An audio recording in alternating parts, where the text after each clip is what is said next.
que soit sa race ou son apparence, Felis catus, qui veut dire chat domestique, a un seul et même ancêtre commun. Il s'agirait du chat ganté, un chat sauvage qui est apparu au Moyen-Orient il y a environ 11 000 ans. Et ce chat sauvage serait, au même titre que les tigres, les lions, les panthères et les jaguars, un carnivore strict et surtout un chasseur hors pair.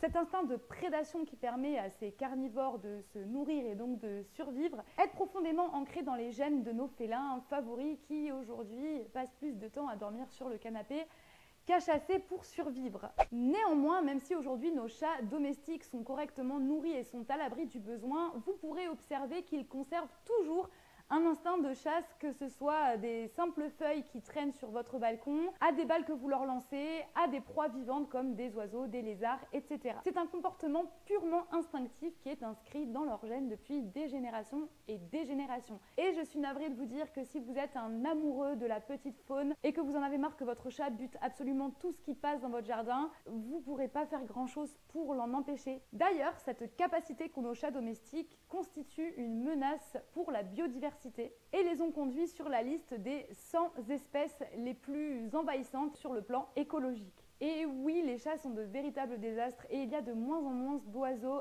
à cause de nos félins.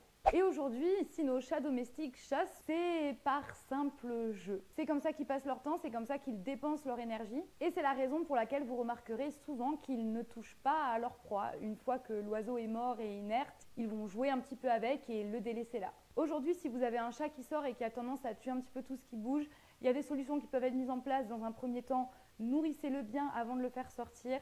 Dépensez-le un maximum lorsqu'il est à l'intérieur de chez vous. Ça va lui permettre d'extérioriser toute son énergie. Et malheureusement, c'est tout ce que vous pourrez faire. Donc surtout, ça ne sert à rien de les gronder, de les engueuler. C'est dans leur gène, on ne peut rien y faire. Les chats sont des chasseurs et c'est à nous de les accepter ainsi.